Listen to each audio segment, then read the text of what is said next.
या half yearly लगता है। इस केस में फॉर्मूला आपका वही रहेगा, principal is amount is equal to principal into 1 plus rate by 100 raise to power time. तो टाइम हम यहाँ 1 ईयर लेके चलेंगे। 1 ईयर के लिए जो रेट ऑफ इंटरेस्ट आएगा वो कहलाएगा इफेक्टिव रेट ऑफ इंटरेस्ट। और अगर आपका कंपाउंडेड कंटिन्यूसली है,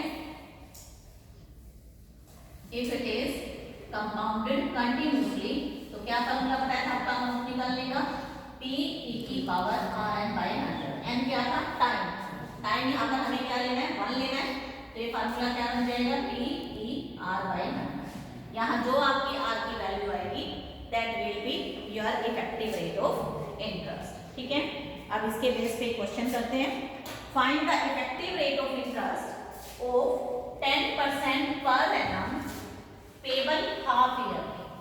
हाफ ईयरली में पे किया गया है, रेट ऑफ इंटरेस्ट है 10% पर एनम। हम प्रिंसिपल एज्यूम कर लेते हैं 100 रुपीज।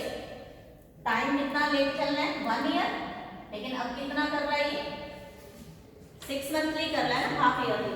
तो इसका मतलब क्या बन जाएंगे, 2 6 मंथ्स। रेट ऑफ इंटरेस्ट कितना दे रखा है, 10% पर एनम। पर एनम के हिसाब से आपको क्या बन जाएगा, 5% हाफ ईयरली, चेंज करना पड़ेगा। तो इसका मतलब आप फॉर्मूला लगाइए सिंपल वाला, principal into 1 plus rate by 100 raise to power time. Principal 100 मान है, 5/100 रेज टू पावर टाइम कितना आएगा, 2। इसे सॉल्व कर लीजिए, 21/20, 21/20, तो ये आ गया 41/4, यानी कि 10:1/4।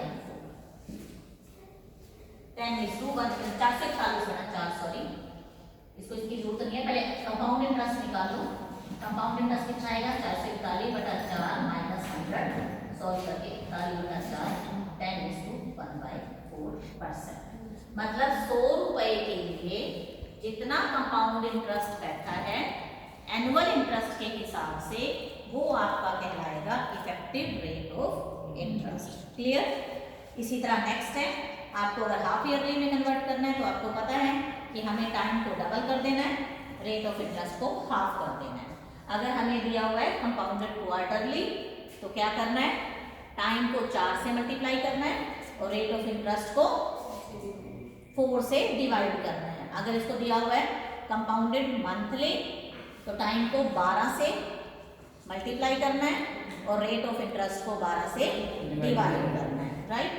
एक क्वेश्चन करते हैं जिसमें कंपाउंडेड कंटिन्यूसली होगा, उस केस में इफेक्टिव रेट ऑफ इंटरेस्ट कैसे निकालेंगे। Find the effective rate of interest 6% पर annum compounded continuously. Same principal लेके चलेंगे, 100 रुपीज, रेट ऑफ इंटरेस्ट दिया हुआ है 6% पर एनम, कोई प्रॉब्लम ही नहीं है। फिर तो 1 साल के बाद टाइम मैंने बताया आपको हमेशा क्या लेके चलना है, 1 ईयर। अगर पर एनम ना होता तो हम इसको चेंज कर देते।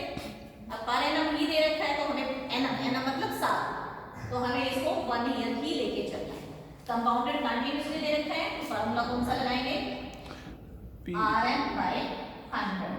प्रिंसिपल P है 100, E R 6 है, N 1 है, डिवाइडेड बाय 100। दोनों तरफ क्या लगेंगे, लोग लेना पड़ेगा इसमें, लोग A, प्रोडक्ट रूल लगेगा, लोग 100 प्लस लोग ऑफ E की पावर 0.06 कर दें इसको, 6/100 को 0.06। ठीक है, तो ये क्या बनेगा, इसको लिखते हैं लोग 10 का स्क्वायर, 0.06 नीचे उतरेगा। लोग E की वैल्यू मैंने आपको बताई थी 0.43, यहाँ से 2 नीचे उतर आएगा। लोग 10 1 होता है, लोग 10 इज 1, इन दोनों को मल्टीप्लाई कर दो, मल्टीप्लाई करके आ रहा है 0.0261, सॉल्व करेंगे तो बनेगा 2.0261। ओके, अब हमें एंटी लोग लेना है दोनों तरफ ताकि इधर से लोग खत्म हो जाए। A is equal to antilog of 2.0261, solve करके ये आ जाएगा, जब आप एंटी लोग देखेंगे 1062, यहाँ 2 है, 2 में 1 ऐड करेंगे कितना आएगा, 3, तो 3 डिजिट के बाद पॉइंट लगेगा 1 2 3, तो ये बन गया 106.2 रुपए। अब क्या निकालना है, कंपाउंड इंटरेस्ट। कंपाउंड इंटरेस्ट क्या बनेगा, 106.2 माइनस 100 यानी कि 6.2 रुपीज, यानी 6.2% is the effective rate of interest. Clear? इस टाइप से हम निकालते हैं इफेक्टिव रेट ऑफ इंटरेस्ट। इसके बाद आती है प्रॉब्लम ऑफ डेप्रिसिएशन। डेप्रिसिएशन क्या होता है, आज आपने एक गाड़ी खरीदी 5 लाख रुपए, ठीक है, आप चाहते हैं 2 साल के बाद उसको सेल कर दें, तो नेचुरली है वो 5 लाख की तो सेल नहीं होगी, 4 लाख की सेल होगी, 3 लाख की सेल हो सकती है या कम ज़्यादा हो सकता है। तो वो जो अमाउंट रिड्यूस हुई 5 लाख में हमने खरीदी थी, अब वो रह गई मान लीजिए 4 लाख की, तो हमारे पास 1 लाख रुपया जो कम हुआ है वो उसका क्या कहलाता है, डेप्रिसिएशन। अब क्या होता है, जब हम एक फैक्ट्री के मालिक होते हैं, हमने आज एक मशीन खरीद ली, मान लीजिए 2 लाख की मशीन खरीदी, सारी जिंदगी तो वो मशीन नहीं चलेगी, हमें उसमें कुछ टूट फूट भी करवानी पड़ेगी, रिपेयर भी करवानी पड़ेगी। ये भी हो सकता है कि हमें 10 साल के बाद मशीन रिप्लेस ही करनी पड़ जाए, तो हम उसकी एक डेप्रिसिएशन वैल्यू निकाल देते हैं।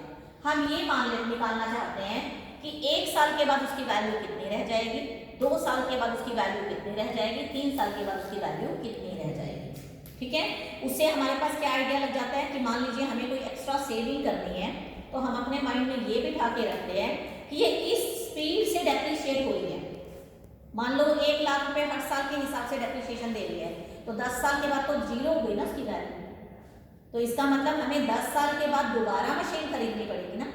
तो इसका मतलब मुझे क्या करना पड़ेगा, कुछ अमाउंट हर साल जमा करके रखनी पड़ेगी, ताकि मैं 10 साल के बाद वो 10 लाख रुपए की मशीन दोबारा खरीद सकूं। तो इसका क्या मतलब लगाए, मुझे हर साल 1 लाख रुपए जमा करने पड़ेंगे? नहीं। क्यों? ब्याज भी तो मिलेगा। मैंने उस 1 लाख को 10 साल के लिए जमा कर दिया, तो उस 1 लाख का तो 10 साल का ब्याज मिलेगा ना। अगले साल अगर मैं 1 लाख रुपया और जमा करती हूँ तो उसपे 9 लाख का ब्याज मिलेगा ना, ठीक है। अगले को फिर मैं जमा करती हूँ तो उसपे 8 साल का ब्याज मिलेगा ना। तो इसका मतलब वो तो वैल्यू 10 से ज्यादा होगी ना। तो मुझे ये भी तो कैलकुलेशन करनी पड़ेगी ना कि मुझे चाहिए तो 10 ही लाख ना, मेरा टारगेट 10 लाख का है, तो वो कैलकुलेशन भी हमें करनी पड़ेगी कि हम आज कितने पैसे जोड़ें कि फ्यूचर में 10 साल के बाद मेरे पास 10 लाख रुपए इकट्ठे हो जाएं। डेप्रिसिएशन में और अमाउंट में क्या फर्क होता है?